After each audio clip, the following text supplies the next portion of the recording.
সবাই কি ভাবছেন আমি এগুলা কি একাই সবগুলা খাবার খেয়ে ফেলেছি? না না, আমার ফ্যামিলিতে অনেক লোক সকল আছে বুঝছেন। আমি ওদের সবাইকে নিয়ে একসাথে খেয়েছি। আপনারা ভুল ভাববেন না। হ্যালো এভরিওয়ান, আসসালামু আলাইকুম। সবাইকে স্বাগতম রান্নাঘর শারমিন আক্তার কিচেন ব্লগে। সবাই কেমন আছেন? আলহামদুলিল্লাহ আমি ভালো আছি, আশা করি আপনারাও সবাই ভালো আছেন। আজকে আমি বাঙালি খাবারের রেসিপি তৈরি করছি, অবশ্যই আপনারা দেখে বুঝতে পারছেন। আমি বাঙালি মেয়ে, বাঙালি খাবারটাই একটু বেশি পছন্দ করি। আমার সবজি ফেভারিট। আমি আজকে সিম রান্না করেছি টমেটো দিয়ে, মাছ দিয়ে। দেখেন তো আমার রেসিপিগুলো কেমন হয়েছে। যদি ভালো লাগে অবশ্যই লাইক কমেন্ট শেয়ার করে দিবেন। আর আপনাদের কাছে অনুরোধ রইল আমার চ্যানেলটা সাবস্ক্রাইব করে দিবেন। আমি সীমিত সবজি রান্না করলেই আমার সবজির ফ্লেভার ভালো আসে। আলহামদুলিল্লাহ যারা খায় সবাই বলে। আমি এদিকে সিম রান্না করেছি, দেখেন আমার সিমগুলা একটু হালকা ভাজি করে নিয়েছি। এগুলাকে আমি একটু ভালোভাবে নেড়েচেড়ে টমেটোগুলোর সাথে একটু মিক্স করে নিয়েছি। এখন আমি এগুলোর সাথে ঝোল দিয়ে দিয়েছি। যখন এগুলো আর একটু ভালোভাবে বলক আসবে তখন আমি এগুলোর সাথে মাছগুলো অ্যাড করে দিব। আমি কড়াইয়ের মধ্যে কোনো সময় তরকারি রান্না করি না, বাট রান্না করে অন্য পাত্রে ঢেলে ফেলি। এই যে দেখেন আমার তরকারির কালার কি ঝোস হয়েছে। এখন আমি মাছগুলাকে দিয়ে ভালোভাবে একটা নেড়ে চেড়ে আবার দুই একটা বলক আনবো।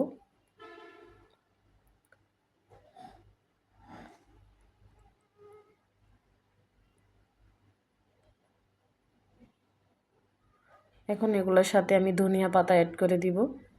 ধনিয়া পাতাগুলো দিয়ে ভালোভাবে নেড়ে চেড়ে এগুলাকে আবার দুই একটা বলক আনবো, কারণ পাতাগুলো একটু হালকা সিদ্ধ হইলে ভালো একটা ফ্লেভার আসবে। আমার ভিডিওগুলো কেমন হয়েছে অবশ্যই কমেন্ট করতে ভুলবেন না। আজকের রেসিপিগুলো যদি ভালো হয়ে থাকে অবশ্যই কমেন্ট করবেন, ভিডিওতে আমাকে জানাবেন কেমন হয়েছে আমার রেসিপিগুলো। আমি এদিকে সিম রান্না করেছি মাছ দিয়ে, আর মিষ্টি কুমড়া ভাজি করেছি আমি কড়াইয়াতে। পেঁয়াজ রসুন কাঁচামরিচ দিয়ে দিয়েছি। এগুলাকে একটু ভালোভাবে নেড়ে চেড়ে এখন এগুলোর সাথে কয়েকটা আস্ত জিরা অ্যাড করেছি। এগুলা যখন একটু ব্রাউন কালার হয়ে আসবে তখন আমি এগুলোর সাথে আমার মিষ্টি কুমড়াগুলা কেটে রেখেছি ওগুলো আমি দিয়ে দিব। এই যে দেখেন আমার কুমড়াগুলোর সাথে আমি সবগুলা মশলা একটু অ্যাড করে নেব ভালোভাবে নেড়ে ছেড়ে। এই ভাজিটা না রুটি পরোটা গরম গরম ভাতের সাথে এই মিষ্টি কুমড়া ভাজিটা আসলে খুবই ভালো লাগে।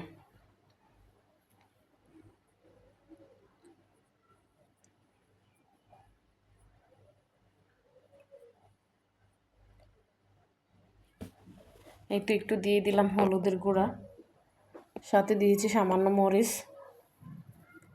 এখন এগুলাকে একটু ভালোভাবে নেড়ে চেড়ে একসাথে মিক্স করে নিয়েছি। এখন আমি একটা ঢাকনা দিয়ে এগুলাকে ঢেকে দিয়ে রাখবো যাতে একটু সিদ্ধ হয়ে আসে।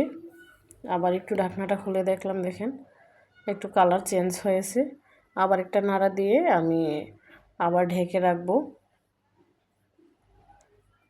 এই যে দেখেন এখন আমি ঢাকনা তোলার পরে একটু লবণ দিয়েছি। আমি প্রথম লবণটা দিই নাই, লবণটা দিলে একটু পানি পানি হয়ে যেত, তাই একটু ভালো করে ভাজি করে তারপরে আমি লবণটা অ্যাড করছি।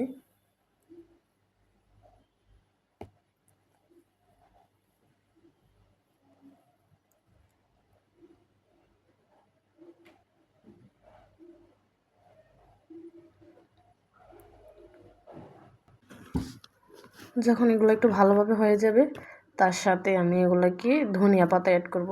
যতক্ষণ না পর্যন্ত একটু ভাজি ভাজি লাল লাল হবে ততক্ষণ অবধি পর্যন্ত আমি ধনিয়া পাতা অ্যাড করব না, কারণ আমি আবার একটু ভাজি ভাজি হলে তারপরে লাল লাল হলে খাই।